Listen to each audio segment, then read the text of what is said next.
Bible में हम देखते हैं कि नूह एक धर्मी पुरुष था। अपने समय के लोगों में वह एक खरा मनुष्य था और परमेश्वर के साथ साथ चला करता था। बाइबल हमें बताती है कि जब परमेश्वर ने पृथ्वी की सृष्टि की तब वह बहुत ही सुंदर थी, परंतु आदम व हव्वा के पाप करने के पश्चात पृथ्वी परमेश्वर की दृष्टि में बिगड़ गई और बहुत ही उपद्रव से भर गई। पृथ्वी भर के सभी मनुष्य अपने अपने चाल चलन में बिगड़ गए, लेकिन एक मनुष्य था जो परमेश्वर के भय में अपने जीवन को व्यतीत करता था और परमेश्वर की दृष्टि में खरा और धर्मी मनुष्य था। उसका नाम नूह था। तब परमेश्वर ने नूह से बात की और कहा कि नूह, पृथ्वी मेरी दृष्टि में बिगड़ गई है। मैं पृथ्वी पर रहने वाले सभी जीवों को उनके उपद्रव के कारण नष्ट कर दूंगा, लेकिन तुम मत घबराना, क्योंकि तू मेरी दृष्टि में धर्मी और खरा है। तेरे चाल चलन पर मुझे कोई संदेह नहीं है। ध्यान दे प्रियो, नूह के विषय में बाइबल हमें बताती है कि वह अपने समय के लोगों में धर्मी पुरुष था। उस समय केवल नूह ही एकमात्र ऐसा व्यक्ति था जिसके जीवन से परमेश्वर प्रसन्न था। प्रियो, हम यहाँ सीखते हैं कि परमेश्वर अपना भय मानने वालों से प्रेम रखता और उनकी हर विपत्ति से रक्षा करता है। साथ ही हम यह भी सीखते हैं कि दुनिया में बुराइयां चाहे कितनी भी क्यों ना बढ़ जाए, हमें परमेश्वर के मार्गों से कभी भी नहीं भटकना चाहिए तथा सदा अपने आप को परमेश्वर का विश्वास योग्य बनाए रखना है। आगे हम देखते हैं कि परमेश्वर ने नूह को एक जहाज बनाने की आज्ञा दी और उससे कहा कि उसमें अलग अलग कोठरियां बनाना और उसके अंदर व बाहर राल लगाना। तब सब जातियों के पशुओं और पक्षियों में से एक एक नर और मादा को जहाज में ले आना। तब परमेश्वर की आज्ञा अनुसार नूह ने जहाज बनाना आरंभ कर दिया। परमेश्वर ने नूह से यह भी कहा कि जब तू जहाज बनाने का काम पूरा कर ले और पृथ्वी भर से सभी जीव जंतु पशु पक्षियों को अपने जहाज में एकत्र कर ले, तब मैं पृथ्वी पर 40 दिन और 40 रात तक जल बरसाता रहूंगा और बाकी बचे सारे प्राणियों को भूमि पर से मिटा दूंगा। जब नूह जहाज बनाने लगा तब कई लोग आकर उसका हंसी ठट्टा करते थे और उसका उपहास करते थे, लेकिन नूह उनकी बातों पर ध्यान न देकर परमेश्वर की आज्ञा का पालन करता था तथा लोगों को चेतावनी भी देता था कि वह भी अपने पापों से मन फिरा ले। वह लोगों को परमेश्वर के आने वाले भयानक क्रोध से अवगत कराता था कि परमेश्वर पृथ्वी पर जल प्रलय लाने वाले हैं, लेकिन उस समय के लोगों ने उसकी एक न मानी और नूह की बातों पर मन न लगाया। लेकिन नूह परमेश्वर की आज्ञाकारिता में होकर जहाज बनाने के काम में लगा रहा। दोस्तों, यहाँ हम सीखते हैं कि हमें भी परमेश्वर की आज्ञाकारिता में चलना चाहिए तथा लोगों को भी सचेत करना चाहिए कि लोग अपने पापी मन से फिर सकें, जैसा नूह ने किया। प्रियो, आज भी कई बार जब लोगों को न्याय के दिन की बात बताई जाती है तो वह मसीही लोगों का उपहास करते हैं तथा उन्हें भला बुरा कहते हैं। लोगों को लगता है कि ऐसा कोई दिन नहीं आने वाला है। प्रियो, यहाँ मुझे प्रभु यीशु मसीह की एक बात याद आती है, जैसा उन्होंने सुसमाचार में कहा था कि जैसा नूह के दिनों में हुआ वैसा ही मनुष्य के पुत्र के दिनों में भी होगा। जिस दिन तक नूह जहाज पर न चढ़ा उस दिन तक लोग खाते पीते थे और उनमें विवाह शादी होती थी, जब तक जल प्रलय आकर उन सब को नाश ना किया। आज के वर्तमान संसार की भी यही दशा है। आज कई लोग विश्वास ही नहीं करते हैं कि प्रभु यीशु मसीह दोबारा आने वाले हैं, लेकिन जिस दिन वह प्रभु को बादलों पर सवार होकर आते देखेंगे उस दिन उनके पास रोने और छाती पीटने के अलावा कोई अवसर नहीं होगा।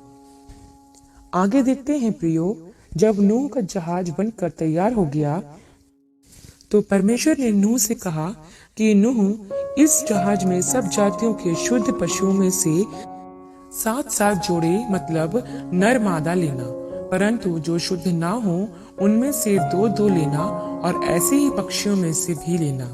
नूह ने परमेश्वर की आज्ञा के अनुसार ऐसा ही किया नूह ने परमेश्वर के बताने के अनुसार जहाज में एक खिड़की भी बनाई। जब नूह और उसका परिवार तथा सभी पशु पक्षी जहाज में आ गए, तब भी नूह खिड़की पे खड़े होकर लोगों से विनती करता रहा कि वह भी जहाज में आ जाए, परंतु किसी ने उसकी बात ना मानी। तब पश्चात हम देखते हैं दोस्तों, अगली सुबह जब बरसात नहीं हुई तो लोगों ने नूह का मजाक उड़ाया और ऐसा वह 7 दिन तक करते रहे। और नूह उन्हें हर दिन चेतावनी देता रहा कि वह जहाज के अंदर आ जाए, परंतु वह नहीं माने। यहाँ पर हम यह सीखते हैं दोस्तों कि परमेश्वर हमेशा हमें मन फिराव का अवसर देता है, परंतु जब हम अपने ढिठाई के कामों से मन नहीं फिराते तो हम अपने अपराधों के कामों में फंसकर खुद ही अपने आप पर दंड लाते हैं। इसके बाद हम देखते हैं परमेश्वर ने 7वें दिन जहाज का दरवाजा बंद कर दिया। उसके बाद वर्षा होनी आरंभ हुई और उसके कुछ दिन बाद जहाज भी पानी पर तैरने लगा। ऐसे करते करते 40 दिन व 40 रात बरसातें होती रही। और यही नहीं दोस्तों, पृथ्वी के सारे सोते भी फूट निकले, जिससे जल पृथ्वी पर तेजी से बढ़ने लगा। और देखते ही देखते सारी पृथ्वी जलमग्न हो गई और पृथ्वी पर पाए जाने वाले सारे प्राणी नाश हो गए। एक का भी नामो निशान ना बचा। लेकिन परमेश्वर ने नूह और उसके परिवार को जहाज में सुरक्षित रखा। तब नूह ने 40वें दिन खिड़की खोलकर देखा, तब वह पाता है कि पृथ्वी पर चारों ओर जल ही जल है। पृथ्वी पर रहने वाले सारे प्राणी नाश हो गए। यह जल पृथ्वी पर 150 दिन तक रहा। इसके बाद हम देखते हैं कि परमेश्वर ने नूह और जितने पशु पक्षी जहाज में थे उनकी सुधि ली और पृथ्वी पर पवन चलाई। और धीरे धीरे जब जल घटने लगा, पहाड़ दिखने लगे तथा तब अचानक जहाज पहाड़ से टकराया और रुक गया। तब नूह ने खिड़की से बाहर देखा तो पाया कि वह अरारत नामक पहाड़ पर पहुंच चुकी थी। तब नूह ने एक कौवा खिड़की से यह देखने को उड़ाया कि क्या पृथ्वी पर से पानी अभी सूखा है या नहीं, परंतु कौवा को कोई स्थान न मिला और वह इधर उधर फिरता रहा। तो फिर कुछ दिन बाद एक कबूतर उड़ाया। जब उसे भी कोई स्थान न मिला तो वह नूह के पास वापस आ गया।